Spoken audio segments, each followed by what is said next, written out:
بسم اللہ الرحمن الرحیم۔ واحد گواہ بچا تھا جو کرب و شام کا، زہر ستم سے وہ بھاگ کر بھی آج چل بسا۔ امام محمد باقر علیہ السلام پیغمبر اسلام حضرت محمد مصطفیٰ صلی اللہ علیہ وآلہ وسلم کے 5ویں جانشین اور امام زین العابدین کے صاحبزادے تھے۔ آپ شیعوں کے 5ویں امام ہیں۔ آپ کی امامت 19 برس تھی۔ آپ کی ولادت 1 رجب 57 ہجری کو شب جمعہ ام عبداللہ فاطمہ بنت امام حسن علیہ السلام کے بطن مبارک سے مدینہ منورہ میں ہوئی۔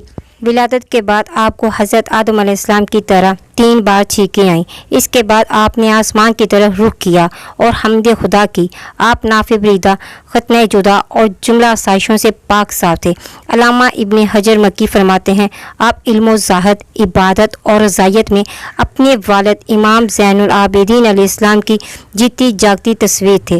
آپ کا اسم گرامی محمد، کنیت ابو جعفر تھی۔ القاب میں باقر، ہادی اور شاکر وغیرہ زیادہ مشہور ہیں۔ باقر آپ کا لقب اس لیے پڑا کہ آپ نے علوم معرف کو نمایاں کیا اور احکام حکمت الہیہ کے وہ سربستہ رموز آشکار کیے جو فکر انسانی کی نگاہوں سے پوشیدہ تھے۔ جوہری کا بیان ہے کہ توسع فی العلم کو بکرا کہتے ہیں، اس لیے امام محمد بن علی کو باقر کے لقب سے ملقب کیا گیا۔ کثرت سجود کی وجہ سے آپ کی پیشانی وسیع تھی، اس لیے آپ کو باقر کہا جاتا۔ آپ اپنے آباء و اجداد کی طرح عبادت گزار تھے۔ آپ کی راتیں نمازوں میں اور دن روزوں کی حالت میں گزرتے تھے۔ صبر و شکر، کرم نوازی اور صلہ رحمی وغیرہ کی مثال تھے۔ آپ ہر جمعے کو صدقہ دیتے تھے اور فرماتے تھے جمعے کے دن کا دیا ہوا صدقہ کئی گنا ہو جاتا ہے۔ راوی کا بیان ہے کہ میں ایک مرتبہ حج بیت اللہ کے لیے جا رہا تھا۔ میرا گزر خطرناک تاریک جنگل سے ہوا۔ میں آرام کے غرض سے درخت کے نیچے بیٹھ گیا۔ ابھی تھوڑا وقت ہی گزرا تھا کہ اچانک ایک 7 برس کا بچہ میرے قریب آ کر ٹھہر گیا۔ اس نے مجھے سلام کیا۔ جواب سلام دینے کے بعد میں نے اس سے پوچھا، آپ اس پرخطر جنگل میں تنہا کدھر جانے کا ارادہ رکھتے ہیں اور آپ کے پاس زادِ راہ کیا ہے؟ اس نے اتنا ہی متانت آمیز لہجے میں جواب دیا، میں خدا کی طرف سے آ رہا ہوں اور اسی کی طرف جانے کا ارادہ ہے۔ سنو، میرا زادِ راہ تقویٰ ہے۔ میں نے نام جاننا چاہا تو فرمایا، میں عربی النسل اور قریشی ہوں۔ میرا نام محمد بن علی بن حسین بن علی بن ابی طالب ہے۔ یہ کہہ کر وہ بچہ میری نظروں سے غائب ہو گیا۔ پھر پتہ نہ چلا وہ آسمان کی طرف پرواز کر گیا یا زمین میں سما گیا۔ امام محمد باقر علیہ السلام معاویہ بن ابو سفیان کے دور حکومت میں متولد ہوئے۔ 60 ہجری سے 64 ہجری تک اس کا بیٹا یزید بن معاویہ حکمران رہا۔ اس کے مرنے کے بعد 64 ہجری میں معاویہ بن یزید اور مروان بن حکم نے حکومت کی۔ 65 ہجری سے 82 ہجری تک مروان کا بیٹا عبد الملک تخت اقتدار پر آیا۔ اس کے بعد ولید بن عبد الملک بادشاہ بنا۔ اس کے بعد سلمان بن عبد الملک، عمر بن عبد العزیز، یزید بن عبد الملک اور ہشام بن عبد الملک بادشاہ وقت رہے۔ بعض کے مطابق ہشام بن عبد الملک اور بعض کے مطابق ابراہیم بن ولید آپ کی شہادت کے سبب بنے۔ آپ واقع عشورہ کے دوران کم سن تھے اور چشم دید گواہ بھی تھے۔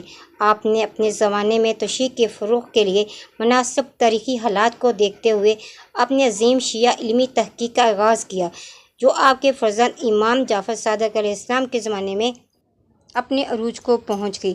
واقعہ کربلا کے بعد امام زین العابدین علیہ السلام کی زندگی دنیا کی کشمکشوں اور آسائشوں سے بالکل الگ، نہایت ہی سکون اور سکوت کی زندگی تھی۔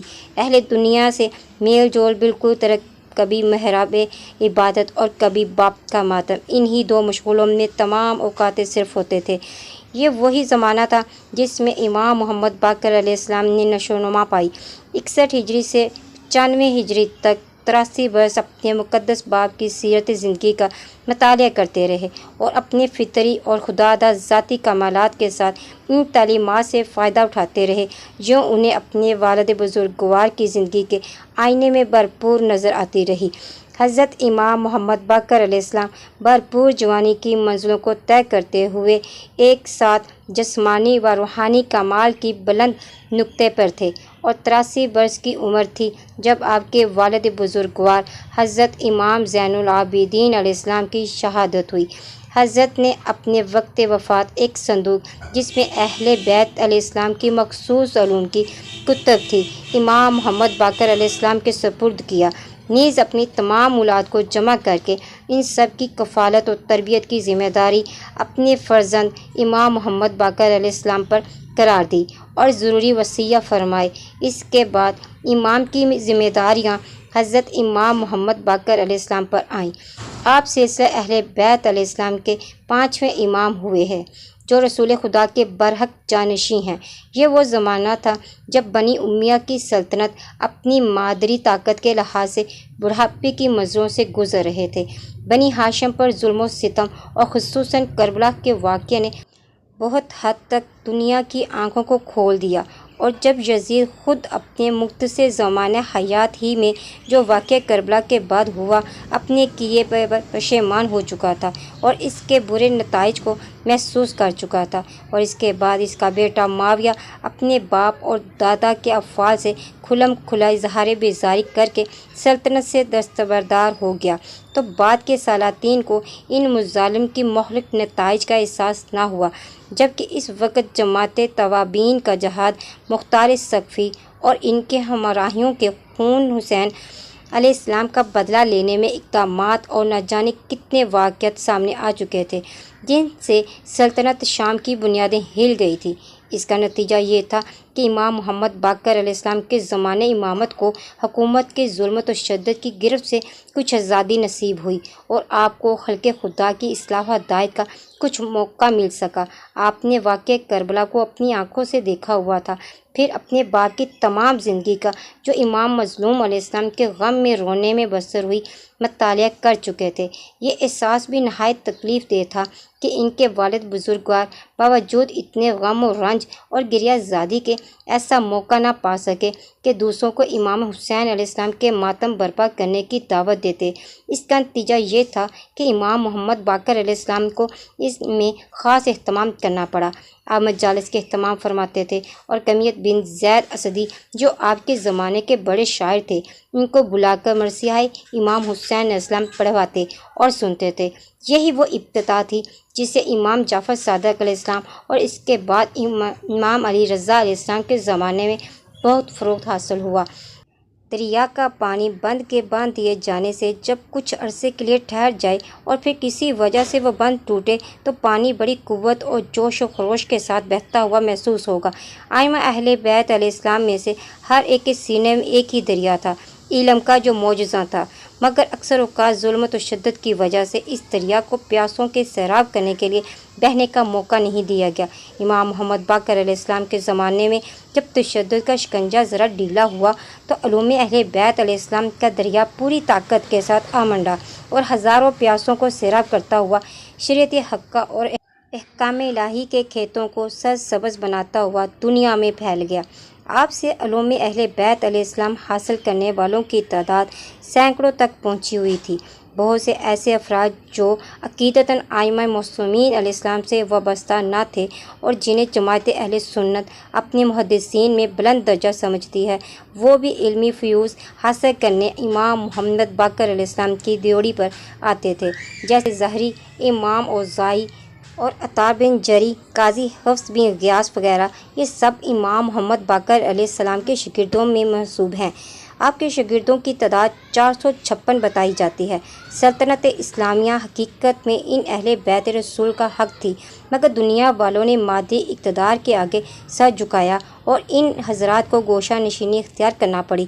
عام افراد کی انسانی ذہنیت کے مطابق ان صورت میں اگرچہ حکومت وقت کسی وقت ان حضرات کی امداد کی ضرورت محسوس کرتی تو صاف طور پر انکار میں جواب دیا جا سکتا تھا، مگر ان حضرات کے پیش نظر اعلیٰ ظرفی کا وہ معیار تھا جس تک عام لوگ پہنچتے ہوئے نظر نہیں آتے۔ جس طرح امیر المومنین حضرت علی ابن ابی طالب علیہ السلام نے سخت موقعوں پر حکومت وقت کو مشورے دینے سے گریز نہیں کیا، اسی طرح اس سلسلے کے تمام حضرات علیہ السلام نے اپنے اپنے زمانے کے بادشاہوں کے ساتھ یہی طرز عمل اختیار کیا۔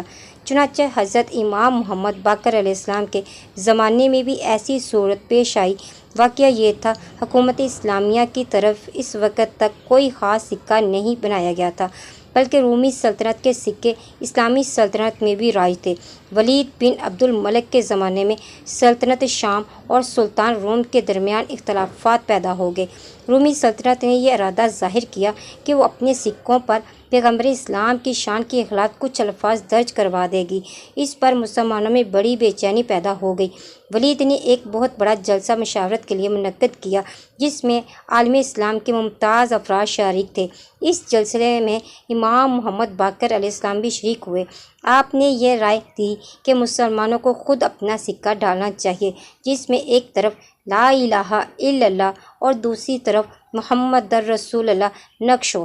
امام علیہ السلام کی اس تجویز کے سامنے سر تسلیم خم کیا گیا اور اسلامی سکہ اس طور پر تیار کیا گیا۔ سلطنت شام کو جتنا امام محمد باقر علیہ السلام کی جلالت اور بزرگی کا اندازہ زیادہ ہوتا گیا، اتنا ہی آپ کا وجود ان کے لیے ناقابل برداشت محسوس ہوتا رہا۔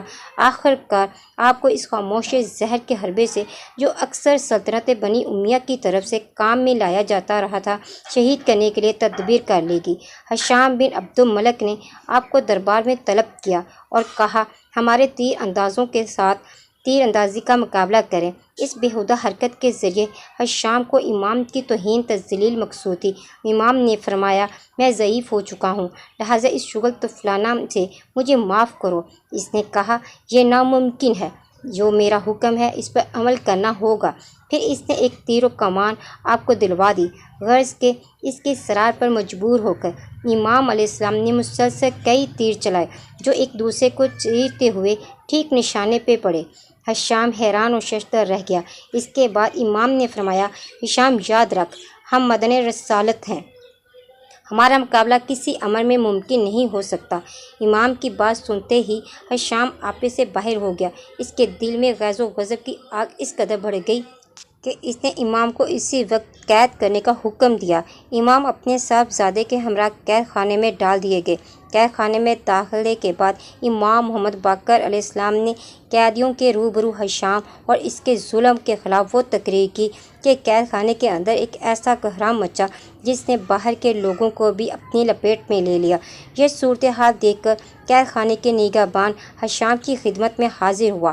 اس نے کہا، اگر محمد بن علی کو قید خانے میں رکھا گیا تو ساری مملکت کا نظام درم برم ہو جائے گا۔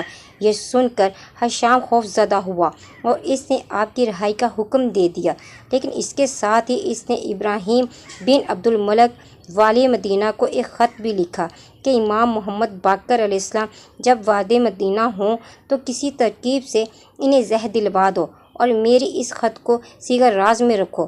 والی مدینہ نے ہشام کے خط کو صیغہ راز میں رکھا اور اس موقع محل دیکھ کر امام علیہ السلام کو ایک دن دارالمار میں طلب کیا۔ جب آپ تشریف لائے تو شربت کے ذریعے اس نے زہر آپ کے جسم میں داخل کر دیا۔